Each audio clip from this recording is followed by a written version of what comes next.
Hi hello. പിന്നെ എൻ്റെ മോൾക്ക് വേണ്ടി ഒരു ഫ്ലെയർ പലാസയാണ് ഞാൻ ചെയ്യുന്നത്. അവളുടെ ഹിപ്പ് സൈസ് വന്നത് 33 അപ്പോൾ ആ 33 ഡിവൈഡ് ചെയ്ത് കഴിയുമ്പോഴത്തേക്കും നമുക്ക് 8.25 കിട്ടും.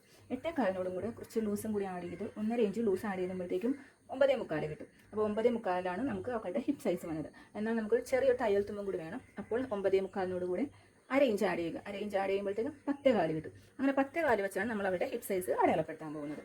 അപ്പോൾ നമ്മളിപ്പോൾ 3 മീറ്റർ തുണിയുണ്ട്. അത് ആദ്യം രണ്ടായി മടക്കിയ ശേഷം പിന്നെ കോണായിട്ട് മടക്കി 10.25 എവിടെ കിട്ടുന്നതെന്ന് നമുക്ക് നോക്കാം.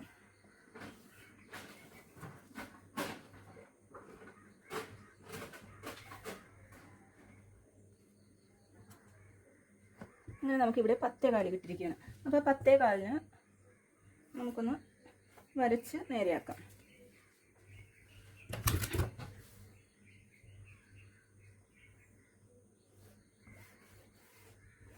അങ്ങനെ 10.25 നമ്മൾ വരച്ച് നേരെയാക്കിയിട്ടുണ്ട്. പലോസ ആകാൻ നേരത്ത് നമ്മൾ കോണിട്ട് വെട്ടാൻ നേരത്ത് നമുക്കത് സ്ട്രെയിറ്റിൽ ഇരുന്നാൽ പറ്റൂലല്ലോ. അപ്പോൾ നമുക്കത് ചെറിയൊരു ഷേപ്പ് കൊടുക്കണം. ഷേപ്പ് കൊടുക്കാനായിട്ട് ഇവിടെ നിന്ന് അളന്ന് നോക്കുക. അളന്ന് നോക്കുമ്പോൾ നമുക്കിവിടെ ഒരു 13 കാലോളം കിട്ടുന്നുണ്ട്. അപ്പോൾ ആ 13 കാല് വെച്ച് ഇങ്ങനെ നമ്മൾ ഷേപ്പ് 13 കിട്ടുന്നുണ്ട്. അങ്ങനെ നമ്മൾ ഷേപ്പ് വരുത്താൻ വേണ്ടി ഇവിടെ നിന്ന് നോക്കാൻ നേരത്ത് 13 കിട്ടുന്നുണ്ട്. അപ്പോൾ ആ 13 വെച്ച് നമുക്കൊന്ന് ഷേപ്പ് അടയാളപ്പെടുത്താം. അപ്പോൾ ഇങ്ങനെ ഇവിടെ 13 എവിടെയൊക്കെ കിട്ടുന്നുണ്ടെന്ന് നോക്കുക. ഇവിടെ 13 കിട്ടുന്നുണ്ട്. പിന്നെ ഇവിടെയും 13 കിട്ടുന്നുണ്ട്. ഇവിടെയും 13. 13 അടയാളപ്പെടുത്തിയതിന് ശേഷം നമുക്ക് ഈ 10.25 തന്നെ 13 റൗണ്ടിൽ വരണ്ടാന്ന് നോക്കണ്ടേ. അപ്പം എന്ത് ചെയ്യണം? നമ്മളിവിടുന്ന് വെച്ച് നോക്കാം. കറക്റ്റ് വേണ്ട.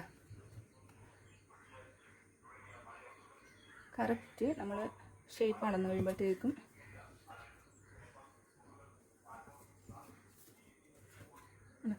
പത്തേകാല് നമുക്ക് കറക്റ്റായിട്ട് ഇവിടെ കിട്ടിയിട്ടുണ്ട്. അപ്പോൾ ഇനി നമുക്കത് വെട്ടിയെടുക്കാം. 37 അവർക്ക് ലെങ്ത്ത് വരുന്നത്. അപ്പോൾ ഇവിടെ നിന്ന് 37 എവിടെ വരെയും വരുന്നുണ്ടെന്ന് നമുക്ക് നോക്കാം. 37 ഇവിടെ അടയാളപ്പെടുത്തി. അതിൻ്റെ കൂടെ നമുക്ക് ബാൻഡിൻ്റെ മേളിൽ കുറച്ച് തയ്ക്കും കൂടി താഴെ മടക്കി തയ്ക്കണം. അതിനെല്ലാം കൂടി ഒരു ഇഞ്ചോളം നമുക്ക് അടയാളപ്പെടുത്താം. അങ്ങനെ നമ്മൾ 38 അടയാളപ്പെടുത്തും.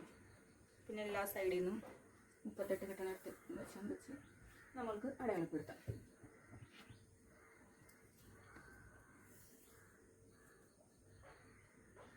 അങ്ങനെ നമ്മൾ ഈ സൈഡിൽ നിന്ന് ഇവിടെ വെച്ച് 38 കിട്ടണവരെ ഇവിടെയും നമ്മൾ അടയാളപ്പെടുത്തി അങ്ങനെ നമ്മളൊരു ഷേപ്പായിട്ട് അത് വരച്ചെടുത്തിട്ടുണ്ട്. ഇനി നമുക്കത് കട്ട് ചെയ്തെടുക്കാം.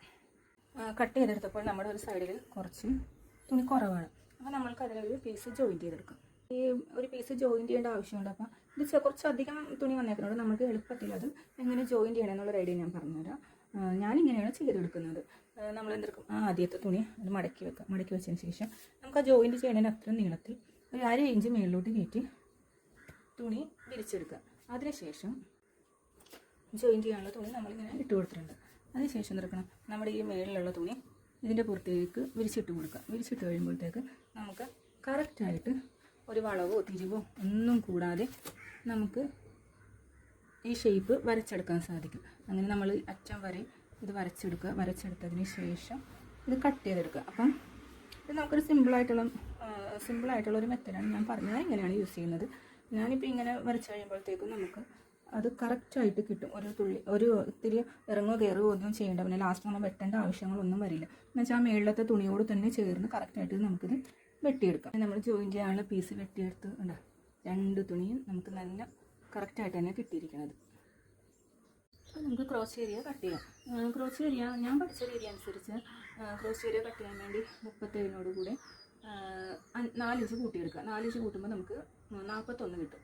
41 ഡിവൈഡ് ബൈ 3 കിട്ടാൻ ചെയ്യാൻ നേരത്ത് നമുക്ക് നമ്മുടെ ക്രോസ് ഏരിയ കിട്ടും. അപ്പോൾ 41 ഡിവൈഡ് ബൈ 3 ചെയ്യാൻ നേരത്ത് എൻ്റെ മോൾക്ക് വന്നത് 13.6 വന്നത്. 13.6 എന്ന് പറയുമ്പോൾ 13.5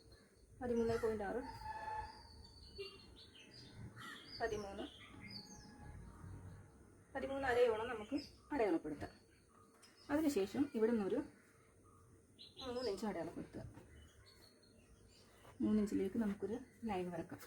അതിനുശേഷം നമ്മൾ സ്കെയിൽ വെച്ച് ഇവിടെ ഒരു നമ്മൾ കോൺ വരയ്ക്കില്ലേ, കോൺ വരക്കണ പോലെ നമ്മൾ സ്കെയിൽ വെച്ച് നമുക്ക് ഇവിടെ നിന്ന് വരച്ചെടുക്കാം. വരച്ചെടുത്തതിന് ശേഷം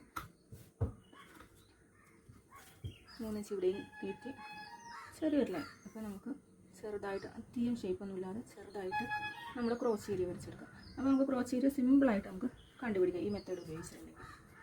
അപ്പോൾ നമുക്ക് ഈ ജോയിൻറ്റ് ചെയ്യേണ്ട പീസ് ഇതിനോട് ചേർത്ത് വെച്ച് ജോയിൻറ്റ് ചെയ്ത് അത് കൂട്ടി അടിച്ചതിന് ശേഷം അതിലൊന്ന് പതിച്ചടിച്ചിട്ടുണ്ട്. പതിച്ചടിച്ചിട്ട് കഴിയുമ്പോൾ നല്ല ഫിനിഷിങ് ആയിട്ട് നമുക്ക് കിട്ടും.